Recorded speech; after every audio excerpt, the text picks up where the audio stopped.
So it's kind of funny. Law is one of those things I think that was always in the back of my mind. Right. Growing up, my dad worked for a nonprofit here in Reno called the National Council of Juvenile and Family Court Judges.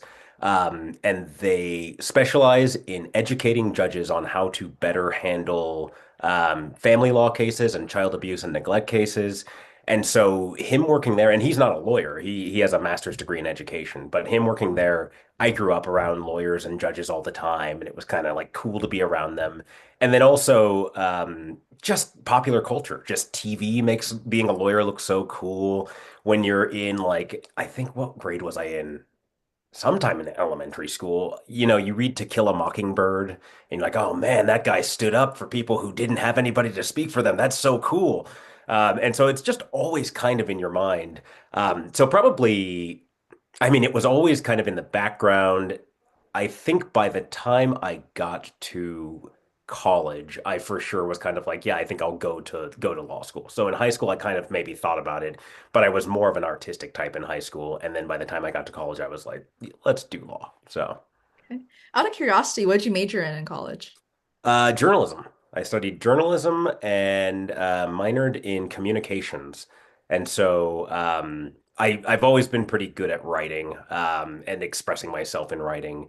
Law and journalism both are kind of focused on like finding primary sources, putting forward the truth, finding facts, and making sure that you've vetted what it is that you're saying. And that really, really appealed to me. So yeah.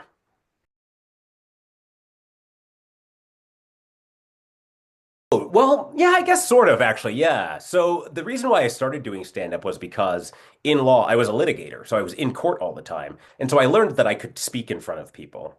And then I thought I was funny, but also like every man thinks they're funny. So like literally every guy's like, I'm funny too. And we're not. And so like doing law kind of gave me the confidence to give stand-up a try. I had a friend who took me to an open mic and I was like, I think I could do this.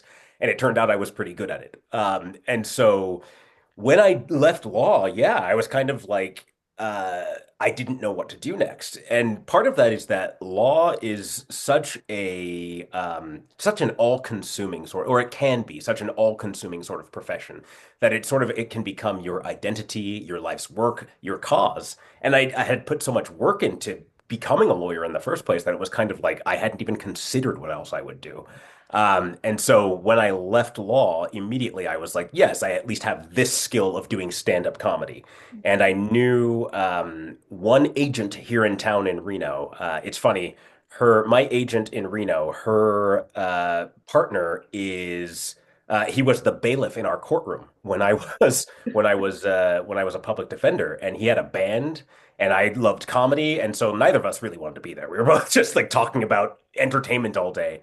And so I knew he was with her. And so I left law and I was like, well, my mom said I'm handsome, so I'll go talk to this agent. And she signed me up. And that's sort of how I got into acting. And then I already had kind of started stand up and knew some stand ups. So I was able to get booked and paid for stand up. And so it's been just sort of an exploration of what to do next, you know? Yeah.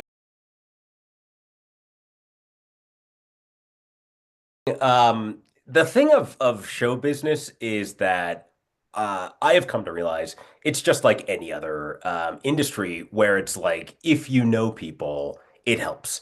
And so I went to college with my friend Al Polito, who runs Three Stick Studios here in Reno. It's a production studio, multiple Emmy award winning studio at this point. Um, and when I was practicing law still, twice he was like, "Hey, we just need someone for this commercial. Can you just be in it?" And I would just show up and be like, "Sure, I'll be in this commercial. Why not? It's kind of fun." And so I was booking before I even got an agent. And then and then once I got my agent, let's see. I'm trying to think of what the first thing was that she booked me on. Um,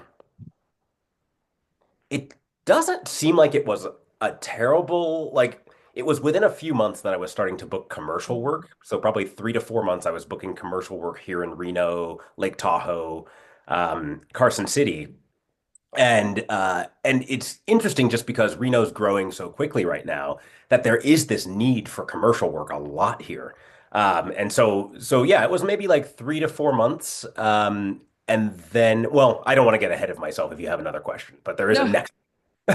Yeah, I mean, go ahead. Yeah, I don't Okay. know. So then my agent took me to an acting showcase in Los Angeles, Oh. with the idea of getting signed by an LA agent. And so I went there and they made us do, we had to do a monologue, a commercial audition, a self-tape audition, and then she also there was a modeling portion. So there was a Oh, runway portion that's and also like a swimsuit portion. oh, I was okay. All I was right. like, okay, I'll do it. It was kind of ridiculous, but I just thought it was weird because I'm 5'8". No one's ever gonna hire me to be a runway model as a dude. But who knows? It just gets you in front of more people. Yeah. But based on that showcase, I was able to get signed by an agency in Los Angeles as well as a manager. And now I audition for national commercials, for short films, for low budget films.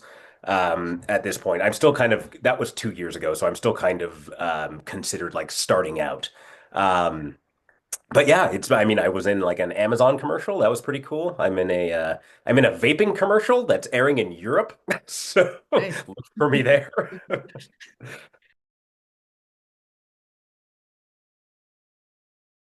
I think in terms of I still would like to write. I think that's probably something that I could do. And in stand up, I write my own material in stand up, and so I know I can sort of tell a story.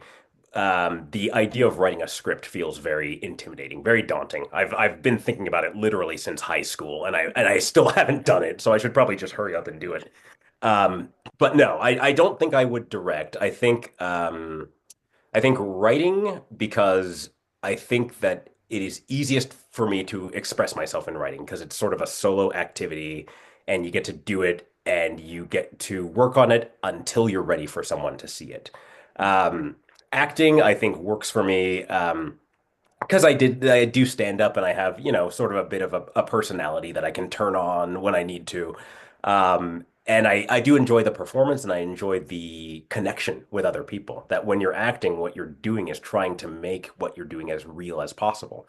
And so it's really fun and affecting to look someone in the eye and feel love for them, or hatred, or anger, or indifference, or whatever emotion it is you're supposed to feel. It's really a fun place to put those emotions.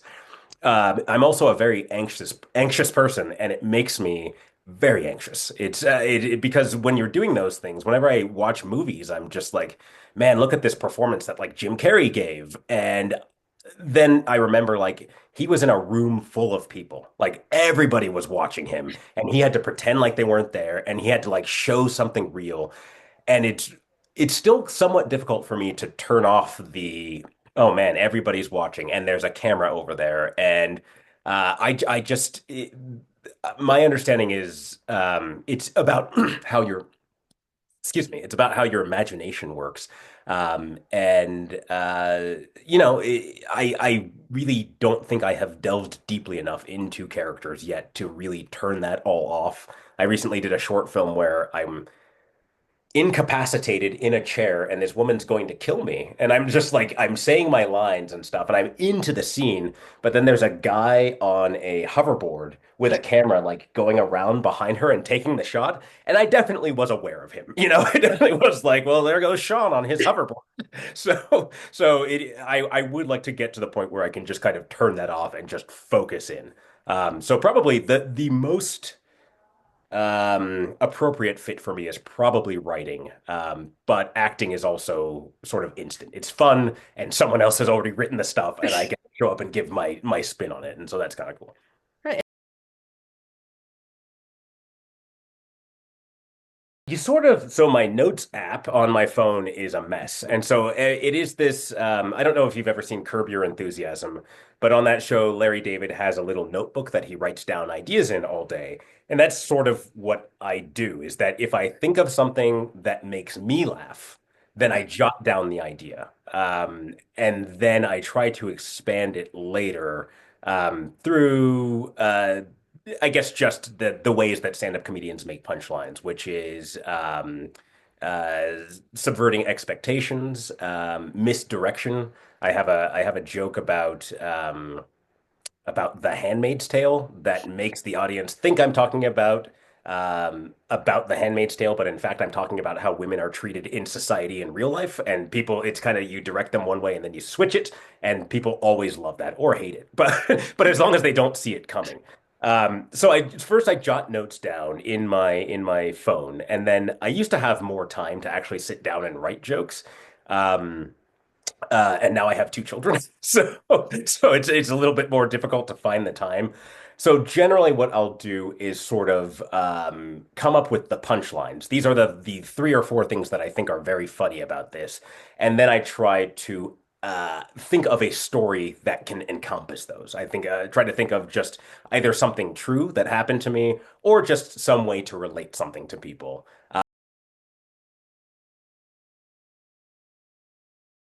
I think that I mean I have been anxious forever. I was an anxious child, and so I think I got really used to um, sort of turning it on for people. I think I Right. got used to being like, this is the person I have to be right now. And in some ways, it feels better to be that person, to be that version of yourself. And so in acting, it's fun because, or even stand up, it's fun because it's not really you. And you get to do and say these things that you wouldn't actually ever do, but that you get to show them to people and people enjoy them. And so in stand up, I'm uh, I have every stand-up comedian has sort of an onstage persona, and so it's not really who you are. It's like a bigger, more exaggerated version of yourself.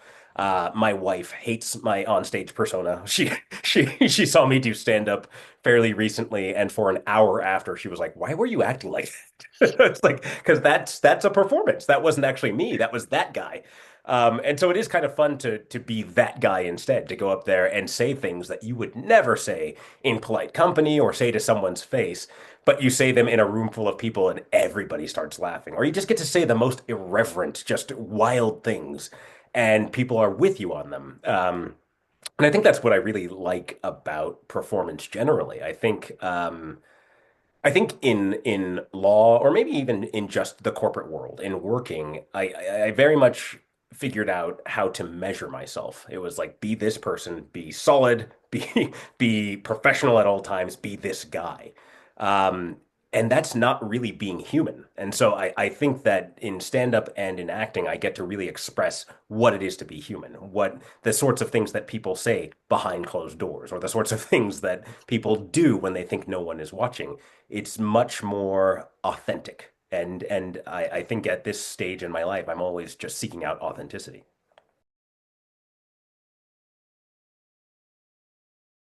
I mean, I can't say all of anything is anything, Oh. but yes. But yes, you are right, Milan. So I read this book. What is it?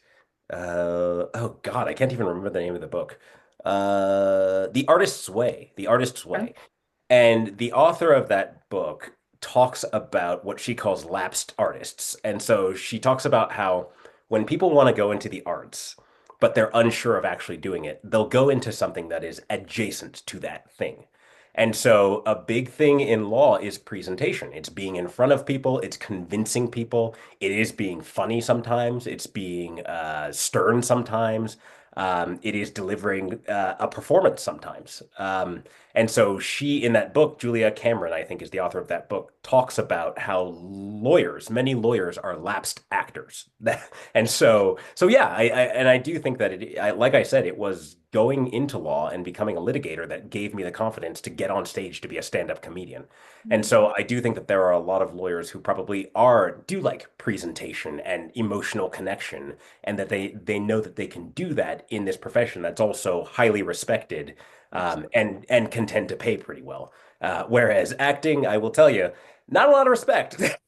Like, when I used to tell people I was a lawyer, they'd be like, "Oh, that's great, good for you. That's great for society." When I tell them I'm an actor, they're like, "Where? Why? You make money doing that?" You should. That's not an issue that I had actually thought of. It's very odd because I'm a stand-up comedian and a lawyer, and I had never thought of that. So there is a real thing about stealing jokes within the stand-up community, Okay. and if you do it, you get kicked out. People, people don't like it. You will not get booked anymore, and it's happened to a couple of really big stand-up comedians. Right.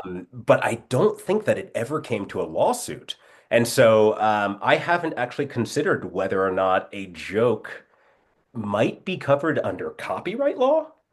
I Oh, suppose you might be able to to sue under copyright law if somebody used your joke in order to make money off of it.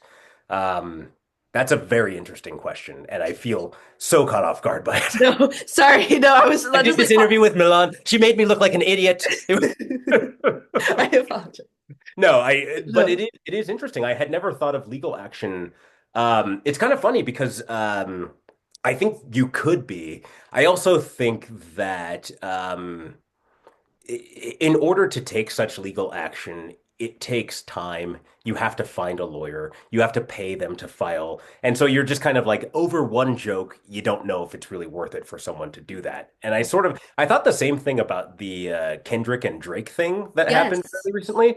I was like, Kendrick is out here calling Drake a pedophile. Like Yes. that could be a defamation suit. Yeah. And I noticed Drake did sue, but he didn't sue Kendrick. He sued their record label for promoting the song. Okay. Um, because it's probably a bad look to be going into court trying to prove that you're not a pedophile. That's probably Yeah. not what you want to be doing. But it is always also it's always interesting because I think there's this code among artists of like don't steal work. And then I think when it rises to a certain level, it becomes legally actionable. But that feels almost like it happens more in music, books, movies, TV. I am not aware of a stand-up comic who has sued because of a stolen joke, but you could. I assume you could.